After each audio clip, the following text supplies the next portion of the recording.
से निकले तो बात यहाँ पर दालों की करते हैं, क्योंकि यहाँ पर भी एक नोटिफिकेशन आया है और तुअर इंपोर्ट्स को यहाँ पर फ्री इंपोर्ट को यहाँ पर एक बार फिर हमने मंजूरी आते हुए देखी है। जेएलवी एग्रो के डायरेक्टर विवेक अग्रवाल हमारे साथ हैं। विवेक नमस्कार। शायद ही मार्केट इसको एंटिसिपेट कर रहा था। पीली मटर तो आ ही रही है, तुअर की फसल भी अच्छी है, उसके बावजूद यहाँ पर एक इंपोर्ट एक साल के लिए खोलना कितना वाजिब मानते हैं आप? नमस्कार मनीषा जी। देखिए, ये बिल्कुल मार्केट इस चीज को मान के चल रहा था कि सरकार इसको एक्सटेंड करेगी। और अगर आप पिछले 4 साल का रिकॉर्ड देखेंगे तो तुअर का प्रोडक्शन कुछ भी रहा हो, हम लोग ने 8 lakh ton, 8.5 lakh ton, 9 lakh ton, और पिछले साल जो करंट वित्त वर्ष है उसमें हमने 12 लाख टन ऑलरेडी तुअर इंपोर्ट किया हुआ है, क्योंकि पिछले साल बहुत बड़ा डिफिशिएट था। सरकार का बहुत क्लियर मैंडेट है कि वो प्राइस को किसी भी कंडीशन पे बढ़ने नहीं देगी।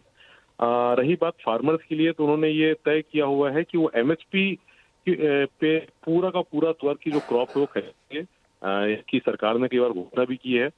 तो जो अगर आप एक लार्जर पिक्चर देखेंगे तो सरकार का क्लियर मैसेज है मार्केट को भी और देश को भी कि हम प्राइस कंट्रोल में रखेंगे। अगर फार्मर्स को प्राइस एमएसपी के नीचे जाती है तो हम एमएसपी पे खरीदेंगे, और अगर जरूरत पड़ती है तो अगर मार्केट उसको नहीं खरीदता है तो एमएसपी के ऊपर भी सरकार तुअर को खरीद सकती है।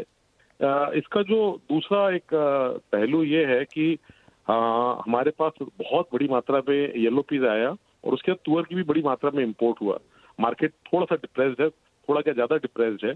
और इस खबर के बाद मार्केट में जो एक उम्मीद थी कि शायद बाजार में थोड़ी बहुत तेजी आएगी, वो बिल्कुल कम सी हो गई है। और बहुत मुश्किल है कि यहाँ से जो पल्सेस प्राइस है, स्पेशली तुअर प्राइस काफी बढ़ेंगे या कुछ और इस पे बढ़ोतरी होगी।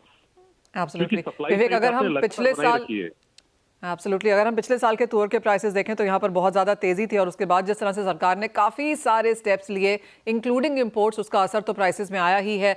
पिछले साल के हाई से कितना टूट चुके हैं तुअर के प्राइसेस और यहाँ से कितना गिर सकते हैं?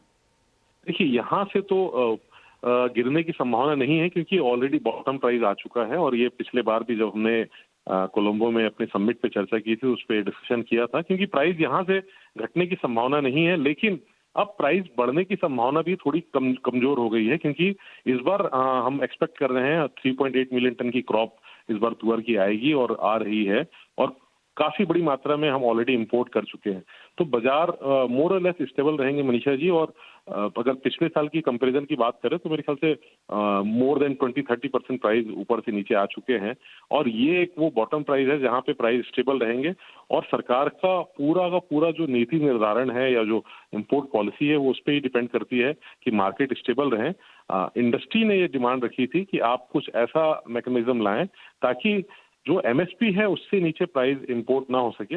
मुझे लगता है सरकार जरूर इस पे ध्यान रखेगी, ताकि एक सस्ता इंपोर्ट ना आए, इंपोर्ट खुला रहे, इंपोर्ट मार्केट खुला रहे, लेकिन एमएसपी के नीचे क्रॉप ना प्राइस ना आ पाए। तो जरूर इस सोच पे सरकार को ध्यान देना चाहिए।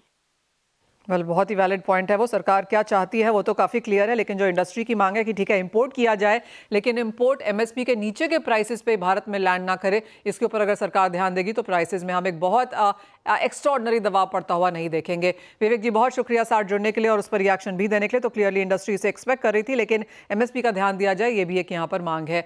इसी के साथ एक ब्रेक